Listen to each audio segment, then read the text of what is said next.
poursuivre cette émission en nous intéressant maintenant, si vous le voulez bien, aux innovations appliquées à la mer avec deux entreprises emblématiques, Olmix et Boréal. L'entreprise Boréal que l'on va d'ailleurs, si vous le voulez bien, découvrir tout de suite en images avec de nouveaux invités qui vont nous rejoindre sur ce plateau.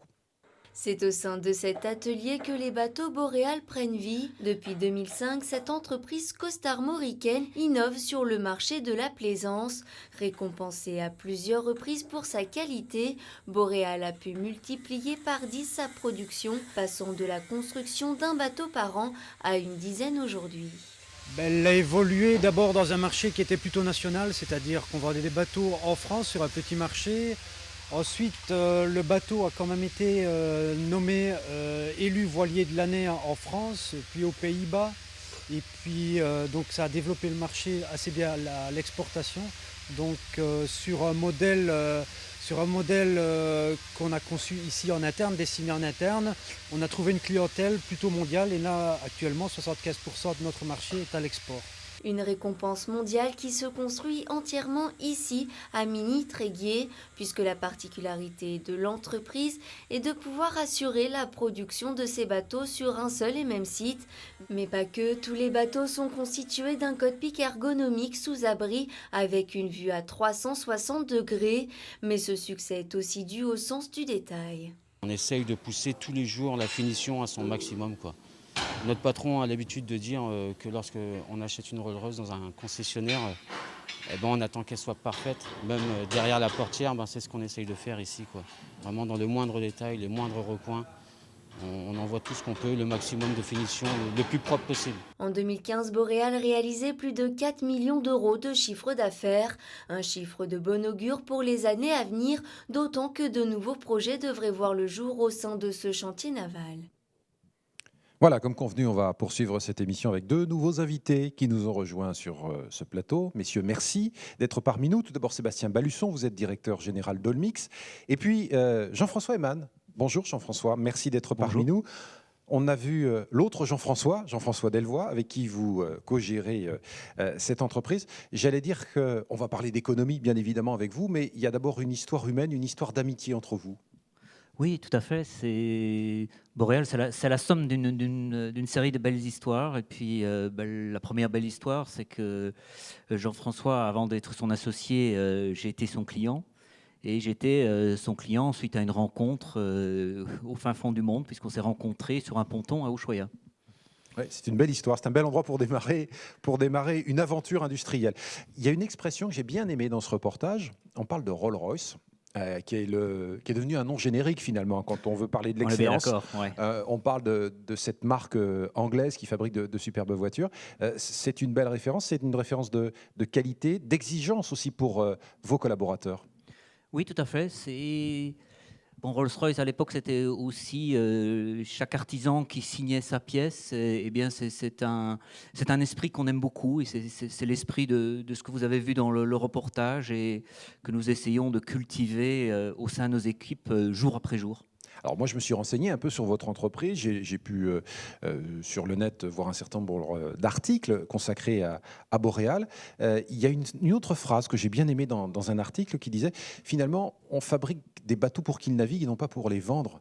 Vous les vendez, bien évidemment, puisque c'est le but de l'entreprise. Mais il y a d'abord la passion de la navigation, la passion de la mer. Oui, c'est parti de là. Jean-François Delvoye, donc, qui a créé le chantier, et moi-même, nous sommes des gens qui, d'abord et avant tout, avons beaucoup navigué. Et ce que nous construisons, en fait, c'est au-delà d'un bateau, d'un beau bateau. Un très beau bateau. Merci. C'est une machine qui va permettre à nos clients de réaliser leurs rêves. Voilà. Est-ce qu'il vous reste encore un peu de temps pour naviguer de temps en temps? Pas assez, bien sûr. Mais bon, on ne va pas se plaindre. Jean-François a emmené ses enfants l'année dernière en Géorgie du Sud. Et ma famille et moi-même, on a été cet été austral. Nous avons été ensemble jusqu'en Antarctique. Donc la passion est toujours là. Finalement, est-ce que ce n'est pas la meilleure recette, se mettre à la place du consommateur, du passionné? Tout à fait, c'est aussi ce qu'ils viennent chercher chez nous. Ils viennent chercher dans un même bâtiment des gens qui savent dessiner le bateau, qui savent le construire et puis qui peuvent le mener jusqu'au bout du monde. Et c'est ce que nous faisons nous-mêmes. Donc ils viennent chercher ce savoir-faire. Et cette exigence. On parlait de Rolls-Royce, moi je vais vous parler de Ferrari. Vous avez un point commun avec Ferrari, je ne sais pas si vous le savez, c'est que vous ne faites pas de publicité tous les deux et que vous comptez finalement sur la notoriété, sur les prix que vous décrochez. Comme Ferrari, vous n'investissez pas un euro dans la promotion Je connaissais pas du tout ni la publicité. Je connaissais pas du tout cette comparaison, non, pas du tout. Ouais, c'est une chouette référence, petit cheval cabré, là, c'est Ça pas vous mal va du bien, tout. mais votre notoriété, plus sérieusement, elle vient des prix que vous décrochez un peu partout parce que on reconnaît votre savoir-faire. Et ça, c'est la meilleure publicité finalement. Oui, c'est de là que ça vient. D'une part, ça vient aussi de tout ce que les gens font avec notre bateau et qui montre que c'est un bon outil, en fait. Et c'est bien vrai. Et j'aime bien insister sur le fait que jamais on a dépensé un euro de l'argent de nos clients en achetant de la publicité dans des revues. Voilà, c'est une approche. Comment on fait partager cette passion, mais aussi cette exigence à vos collaborateurs? Ça veut dire que vous êtes très régulièrement avec eux pour les motiver, pour leur demander de progresser encore, notamment sur la qualité. Comment ça se passe? C'est d'abord et avant tout un travail au quotidien. C'est un travail d'essayer de créer une culture d'entreprise où on part de l'idée d'essayer de faire les choses ensemble. Donc, et ça se traduit par des petites choses que nous avons mis en place. Par exemple, tous les jours à 10 heures, on arrête le travail et on prend le café tous ensemble. Ça permet de passer un moment de convivialité. Ça permet aussi d'échanger, de professionnel, familial et tout ça. Et ça permet d'avoir un moment tous ensemble. Et dans chaque registre, on va pousser ce partage.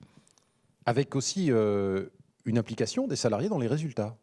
Oui. Il n'y a pas oui, que le café. Hein. Non, il y a une participation de chacun au résultat final en fin d'année.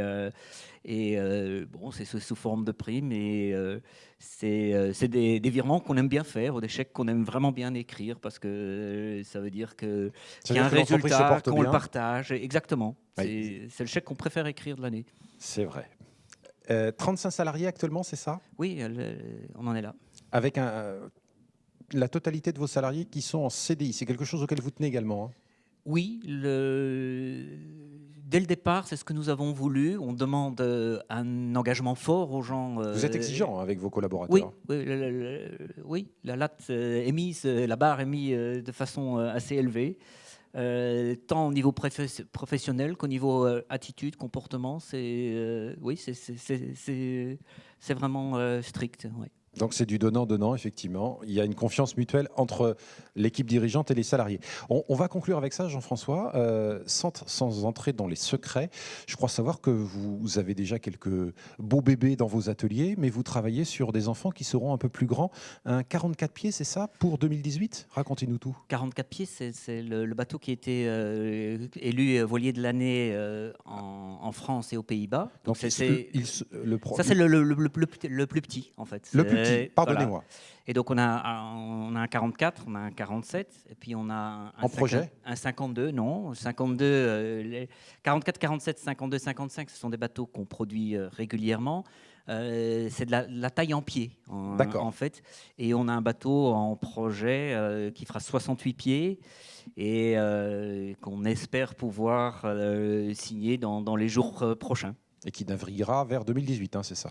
Voilà, si tout se passe bien, c'est l'objectif. C'est l'objectif. Et ben, c'est tout le bonheur qu'on vous souhaite à vous et à vos collaborateurs. Alors on va rester pas complètement sur l'eau, mais plutôt sous l'eau, un peu, puisqu'on va parler des algues avec l'entreprise Olmix. Alors on va garder le même mode opératoire, si vous le voulez bien. On va d'abord, si vous le voulez bien, Sébastien, découvrir votre entreprise en images. Et puis ensuite, on en parle après avec vous. D'accord. L'algue, une ressource aux propriétés étonnantes. Elle peut notamment remplacer les pesticides sur les plantes et les antibiotiques chez les animaux. C'est ce que propose la société Olmix, lancée par deux frères costarmoricains. On a la chance en France d'avoir des centres de recherche qui sont présents et actifs depuis presque 150 ans, notamment à Roscoff. Donc ces recherches, non, elles ne sont pas récentes. Par contre, l'application de ces recherches, la mise en application de la science dans des produits qu'on va trouver au quotidien, oui, c'est assez récent.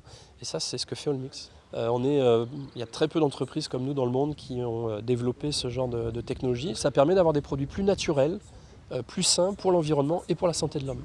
Créé il y a 20 ans, Allmix, c'est 400 salariés et 80 millions d'euros de chiffre d'affaires, dont 80% à l'exportation à travers une centaine de pays.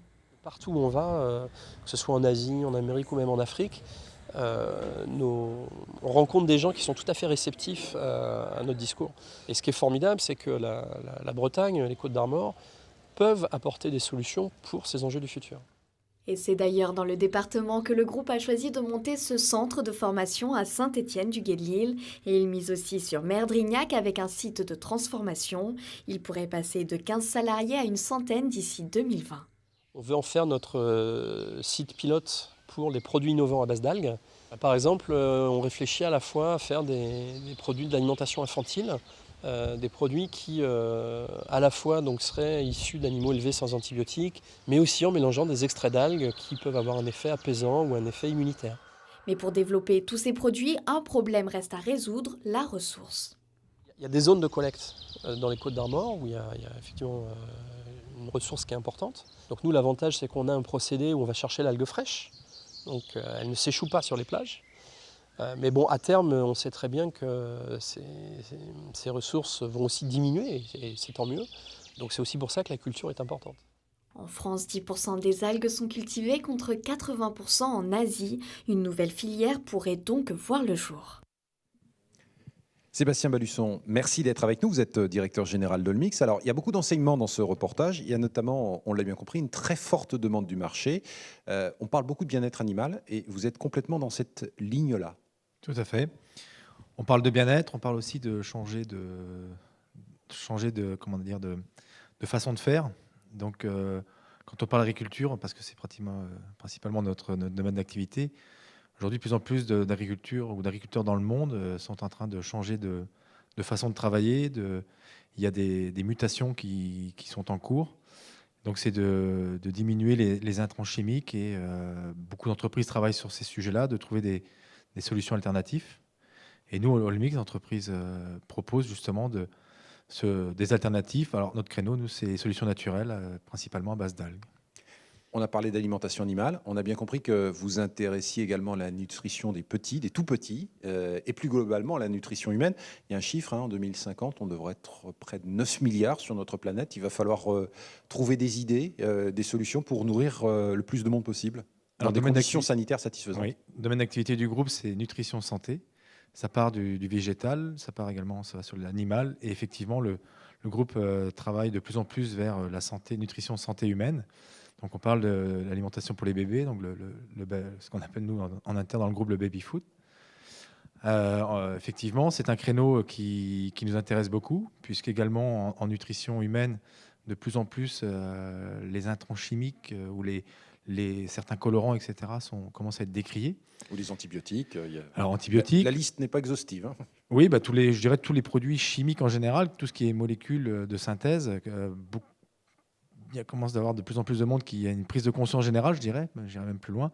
Et effectivement, nous, à partir de là, on a l'algue, et à partir de cette algue, on a des possibilités, un champ d'action, un champ d'application, je dirais à l'infini. Et on a de nouvelles habitudes culinaires ou alimentaires à découvrir finalement, parce que alors on parle de l'Asie en particulier, où j'allais dire c'est dans les mœurs. Nous, ici, occidentaux, on a encore beaucoup de progrès à faire. L'algue, on la déguste, mais simplement du bout des doigts en toute petite quantité.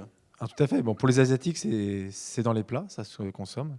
C'est 95% de la culture ou récolte de l'algue dans le monde. C'est en Asie. On en consomme quand même tous les jours en Occident ou en Europe, sans le savoir, ou sans le savoir, ou on le sait également. Donc, par exemple, sur les transformations d'actifs ou de produits qui rentrent dans la composition de certains desserts, je pense au gélifiant, la agar-agar ou ce genre de produits. Et puis également, de plus en plus, dans les plats, on en retrouve sans le savoir. Maintenant, la consommation d'algues comme ça, c'est vrai que ce n'est pas nos habitudes. Et c'est pourtant très bon. Oui, c'est très bon. Il y a des variétés gustatives qui sont très intéressantes.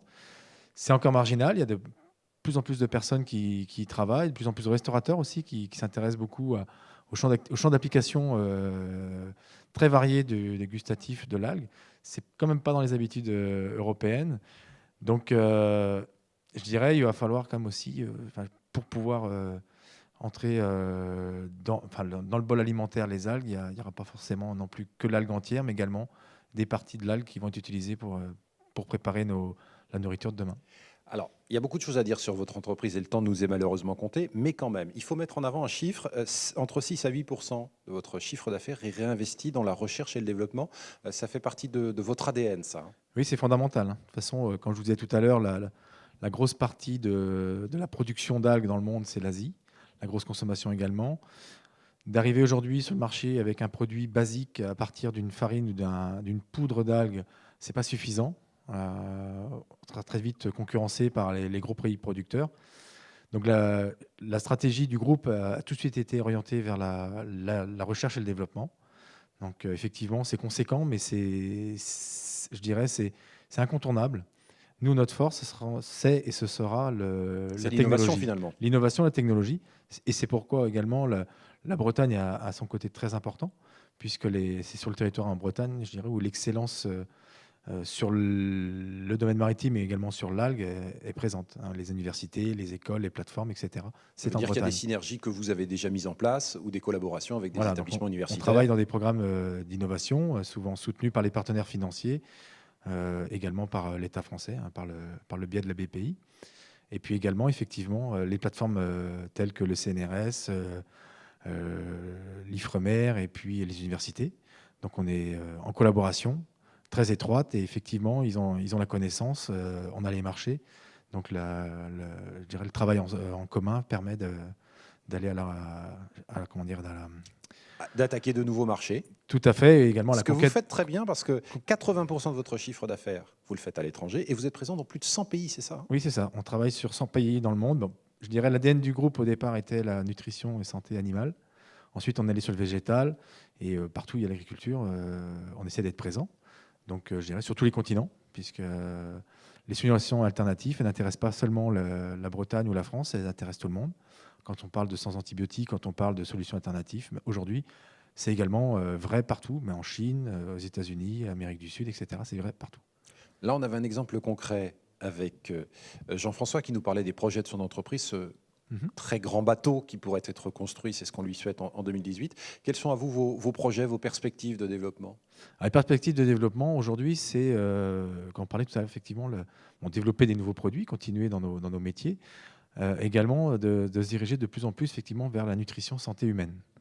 Et on voyait tout à l'heure, on parlait de projet à Merdrignac, on parlait de projet dans le sud des Côtes-d'Armor. Et effectivement, on commence à travailler en proche collaboration avec des entreprises qui proposent des produits élaborés.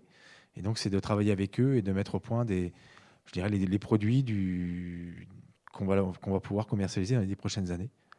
En nutrition humaine. En nutrition humaine. J'aurais qu'on conclue votre intervention avec quelque chose qui vous tient à cœur également, Sébastien, qui est un retour aux sources finalement. Le retour à la ferme de vos parents. Expliquez-nous ça. Alors, c'était la ferme de mes grands-parents. De vos grands-parents. J'ai oublié une génération entre les deux. Oui, non, mes grands-parents maternels et qui avaient été repris par mes parents. Et donc, on est issus du milieu agricole, donc élevage de porc et de lait. Et donc, c'est une ferme qui avait été corps de ferme, comme beaucoup de corps de ferme en Bretagne. Alors, vous nous rappelez où elle est implantée? Saint-Étienne-du-Guet-de-Lille. C'est dans le sud des Côtes-d'Armor. On est à cheval entre les Côtes-d'Armor et le Morbihan. Pour ceux qui connaissent, on n'est pas loin de la Chaise. C'est une petite commune sud Côtes-d'Armor. Et en fait, comme beaucoup de corps de ferme, dans les années 70, les parents construisent une maison, ce qu'on appelait, je dirais, néo-bretonne. Donc c'était la mode, tout le monde faisait comme ça. Donc c'était un corps de ferme, c'était une maison qui était abandonnée. C'était à l'époque quand les grands-parents exploitaient, c'était effectivement des maisons en pierre qui étaient utilisées en tant qu'étable. Et toutes ces bâtisses étaient plus ou moins à l'abandon. Et avec Hervé, donc c'était d'abord son idée à lui. Il se disait, il nous faut un endroit pour réceptionner nos clients et nos partenaires. Il nous faut un endroit également pour faire de la formation. Parce que quand on parle de nouvelles alternatives en agriculture. Ça passe aussi par de la formation, donc des éleveurs ou des agriculteurs qui décident d'utiliser nos technologies. Donc là, sur une plateforme comme cette ferme, j'ai peut-être oublié de le dire, mais qu'on a transformé justement qu'on a rénové. Qui est devenu une braise. Braise Algae School, oui. Braise Algae En School. fait, on a rénové ce corps de ferme et on l'a adapté en réception. Et un lieu de formation. Et un lieu de formation, tout à fait. Donc Braise Algae School. Et puis également, il y a pas mal de projets qui sont en cours ou qui sont en réflexion sur cette base-là. Bon, messieurs, merci pour vos témoignages. On va souhaiter bon vent, c'était facile, à vos entreprises Merci. et à ces nouveaux bateaux qui naîtront et à ces algues qu'on dégustera très nombreux, j'en suis sûr. On va poursuivre cette émission, si vous le voulez bien, avec 3 nouveaux intervenants qui vont nous permettre justement de mieux connaître ce territoire du Cap Fréhel, d'Erquy. Et vous allez voir qu'il y a plein de choses très intéressantes à découvrir.